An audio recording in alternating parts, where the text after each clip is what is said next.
Hello friends, welcome back to my channel. So banking awareness में next हमारा topic है आज का कि digital banking. So digital banking जो है ये एक अम्ब्रेला ऑर्गेनाइजेशन बनाई गई थी जैसे एनपीसीआई, जो क्रिएट किया गया था under payment and settlement system act 2007। So NPCI is national payment corporation of India, जो बनाया गया था 19 दिसंबर 2008 को। ठीक है, इसका इस्टेब्लिशमेंट हुआ था 19 दिसंबर 2008। हेडक्वार्टर इसका मुंबई है और इसके एमडी एंड सीईओ हैं दिलीप एसबे। ठीक है, प्रोजेक्ट्स क्या क्या हैं एनपीसीआई के? नाच, NFS, UPI, BBPS. So NACH is national automated clearing house platform that allows bulk, so bulk payments के लिए इसका यूज़ होता है। NFS national financial switch network जो यूज़ होता है एटीएम्स में। UPI unified payment interface. BBPS Bharat bill payment system. So ये प्रोजेक्ट्स हैं एनपीसीआई के 4। ओके, सो नेक्स्ट चलते हैं। CBS core banking solutions. Core, so core का फुल फॉर्म है centralised real time online exchange. So इसको याद रखना है, ये इंटरव्यू के पर्पज से काफ़ी इंपॉर्टेंट है। इसका फुल फॉर्म पूछा भी गया था। कोर बैंकिंग सॉल्यूशन में कोर का फुल फॉर्म का centralised real time online exchange. So core banking solution कौन कौन से हैं? Internet banking, phone banking, ATM. ATM का फुल फॉर्म क्या है? Automated teller machines, IMPS, NEFT, RTGS and point of sale system. ठीक है, पीओएस सिस्टम मतलब जो मशीन होती है शॉप्स पे और पेमेंट करते हैं हम उसके थ्रू। सो एनईएफटी क्या है? National electronic fund transfer. RTGS क्या है? Real time gross settlement. IMPS immediate payment service. So national electronic fund transfer, इसका लिमिट क्या होता है? मिनिमम ₹1 और मैक्सिमम नो लिमिट। ये 48 हाफ आवरली बैचेस में होता है। मैक्सिमम, अच्छा, इसमें एक लिमिट है कि maximum 50,000 cash transfer to Nepal, online या ऑफलाइन मोड में। सो आरटीजीएस का देखें तो मिनिमम इसमें लिमिट होती है 2 लाख की, मैक्सिमम कोई लिमिट नहीं होती है। ये रियल टाइम ट्रांसफ़र होता है ऑनलाइन ऑफलाइन दोनों मोड में। इसको आप बैंक जाके भी इन दोनों को आप करवा सकते हो फॉर्म भर के। आईएमपीएस जो इमीडिएट पेमेंट सर्विस, इसमें मिनिमम ₹1, मैक्सिमम अभी 5 लाख हो गया, पहले 2 लाख था। सो नाउ इट्स 5 लाख और रियल टाइम होता है ये भी, एंड ये केवल ऑनलाइन मोड में होता है। नेक्स्ट चलते हैं, आईएफएससी क्या होता है? IFSC code Indian financial system code. So ये 11 डिजिट अल्फा न्यूमेरिक कोड होता है। जैसे एक एग्जांपल के तौर पे ये कोड लिखा हुआ है SBIN 0001617। सो ये 11 डिजिट कोड होता है। फर्स्ट 4 डिजिट हमारे बैंक को रिप्रेजेंट करते हैं, 5th डिजिट हमारा 0 होता है, एंड लास्ट 6 डिजिट जो है हमारे ब्रांच को रिप्रेजेंट करते हैं। Okay, SWIFT code society for world wide inter bank financial telecommunication. So इसका यूज़, स्विफ्ट कोड का यूज़ होता है जो बैंक जो है इंटरनेशनली एक दूसरे से कम्युनिकेट करने के लिए यूज़ करते हैं स्विफ्ट कोड का। इसका हेडक्वार्टर कहाँ पे है? ला हल पे, बेल्जियम में। ये 8 to 11 digit alpha numeric code होता है।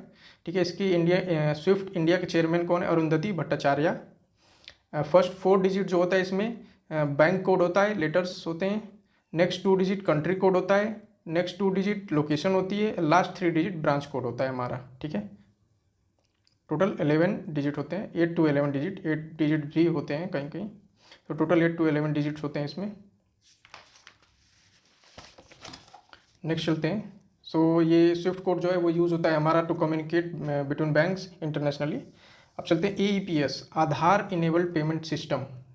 सो आधार इनेबल पेमेंट सिस्टम, जैसे हम माइक्रो एटीएम्स हैं या फिर पीओएस मशीन्स हैं, हम जहाँ पे आधार के थ्रू पेमेंट्स कर सकते हैं और अपना जो भी बैंकिंग सर्विसेज हैं वो ले सकते हैं।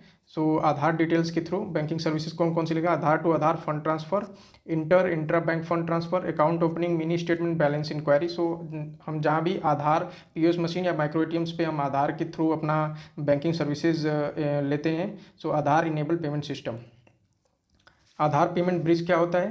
प्लेटफॉर्म यूज, जैसे मान लीजिए गवर्नमेंट को सब्सिडीज़, पेंशन या इंसेंटिव्स ट्रांसफ़र करनी होती हैं तो आधार पेमेंट ब्रिज का यूज़ करते हैं, जिसमें आधार का इन्फॉर्मेशन यूज़ करते हैं आपके और कस्टमर के बैंक अकाउंट में डायरेक्टली ट्रांसफ़र होती हैं चीज़ें। ठीक है, पेंशन, सब्सिडीज़, इंसेंटिव्स वगैरह जो भी है।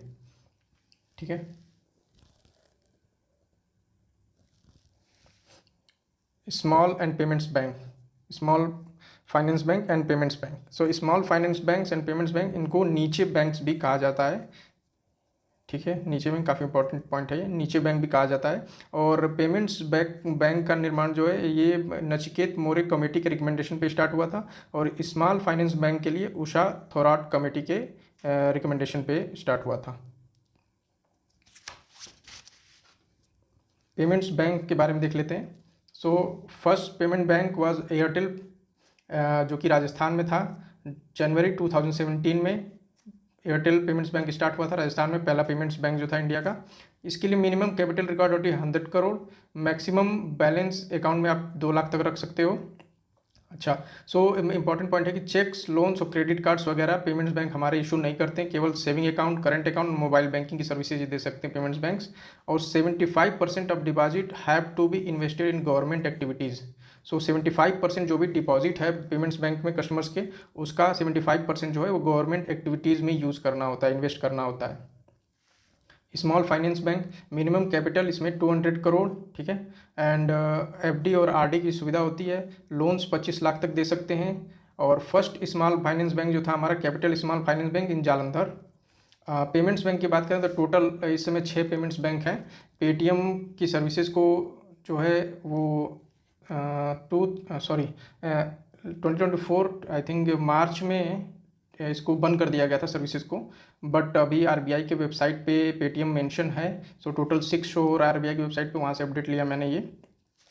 स्मॉल फाइनेंस बैंक टोटल 11 है। ये लास्ट टू लास्ट ईयर आया था question, last to last year exam में भी आया था। स्मॉल फाइनेंस बैंक टोटल 11 है। Inflation, so father of inflation theory Elon Guth. तो फादर ऑफ इन्फ्लेशन थ्योरी कौन है? एलन गुथ, ठीक है। इन्फ्लेशन क्या है? महंगाई दर, महंगाई, ठीक है। प्राइजेज अप जा रहे हैं तो हाई इन्फ्लेशन, प्राइजेज डाउन जा रहे हैं लो इन्फ्लेशन है, ठीक है। जो भी चेंजेस हो रहे हैं प्राइजेज में, सर्विसेज में और गुड्स में के प्राइजेज में जो भी चेंजेस हो रहे हैं, ठीक है, तो उनकी वजह से जो भी लोग अगर इफेक्ट हो रहे हैं, प्राइजेज हाई हो रही हैं तो इन्फ्लेशन, हाई इन्फ्लेशन होगा। प्राइजेज अगर गुड्स एंड सर्विसेज की डाउन जा रही हैं तो लो इन्फ्लेशन होगा। और अगर इसके बात करें किस किस टाइप से इन्फ्लेशन बढ़ता है, सो डिमांड पुल इन्फ्लेशन। तो अगर सप्लाई, शॉर्टेज इन सप्लाई, अगर सप्लाई कम है, सप्लाई ही अगर मार्केट में कम आ रही है जिस चीज़ की, तो उसके प्राइजेज ऑटोमेटिक हाई हो जाते हैं, है ना। सो कॉस्ट पुश इन्फ्लेशन क्या है? सो अगर प्रोडक्शन कॉस्ट पर यूनिट, अगर किसी भी प्रोडक्ट का जो है प्रोडक्शन कॉस्ट अगर बढ़ रहा है तो उसकी प्राइस भी बढ़ेगी साथ साथ, है ना। अगर उसको बनाने में पैसे ज़्यादा लग रहे हैं पहले से, तो अब उसकी प्राइस और हाई हो जाएगी, ठीक है। बुल्ट इन इन्फ्लेशन, लाइक जैसे वर्कर्स डिमांड फॉर वेजेस, अगर मान लीजिए जैसे अगर ट्रांसपोर्ट का किराया बढ़ जाता है तो जो भी एम्प्लॉयज़ होते हैं वो डिमांड करते हैं, वर्कर्स होते हैं कि भाई हमारी सैलरी बढ़ाइए, क्योंकि हमारे ट्रांसपोर्ट में ज़्यादा खर्च हो रहा है। सो इसकी वजह से जो भी इन्फ्लेशन में आता है वो बिल्ट इन इन्फ्लेशन। सो इन दोनों में डिफरेंस क्या है कि प्राइस ये प्रोडक्शन कॉस्ट की वजह से होता है और ये वर्कर्स डिमांड फॉर वेजेस की वजह से होता है, ठीक है। अब इन्फ्लेशन कितने टाइप की होती है ये देखो, ग्राफ की मदद से देखते हैं ऐसे, ठीक है, कि क्रीपिंग इन्फ्लेशन 0 से 3% अगर इन्फ्लेशन रेट है, trotting 3 to 10%, galloping 10 to 20%, galloping मतलब बहुत तेज़ भाग रहा है, ठीक है, 10 to 20%, हाइपर इन्फ्लेशन एबव 20%, ठीक है। हाइपर इन्फ्लेशन जैसे जिम्बाब्वे में हुआ था, जिम्बाब्वे में हमारा हाइपर इन्फ्लेशन हुआ था, कौन सी ईयर में हुआ था, सॉरी 2005 8 के 5 और 7 के समथिंग हुआ था, आप गूगल कर लेना एक बार। जिम्बाब्वे में हुआ था हाइपर इन्फ्लेशन, वहाँ करेंसीज़ की कोई वैल्यू नहीं रह गई थी, लाखों रुपए लेके लोग जा रहे थे ब्रेड का पैकेट लेने के लिए। सो हाइपर इन्फ्लेशन, जब इन्फ्लेशन एबव 20% हो जाता है, ठीक है, महंगाई दर 20% से एबव हो जाता है, ठीक है, उसको हाइपर इन्फ्लेशन बोलते हैं। सो आज के लिए वीडियो में इतना ही। आप वीडियो को पॉज करके अपने नोट्स प्रिपेयर कर सकते हो, एंड अगर कोई मिस्टेक है वीडियो में तो प्लीज़ कमेंट में ज़रूर बताइएगा। एंड हाँ, लास्ट वीडियो में नबार्ड का, लास्ट वीडियो में नबार्ड का हेडक्वार्टर मैंने लखनऊ बताया था आपको, ठीक है, ये गलत है, ये मुंबई होगा, इसको आप करेक्ट कर लेना, ठीक है।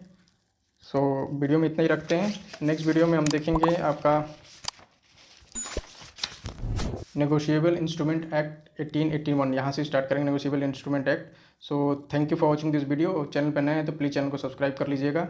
मिलते हैं नेक्स्ट वीडियो में।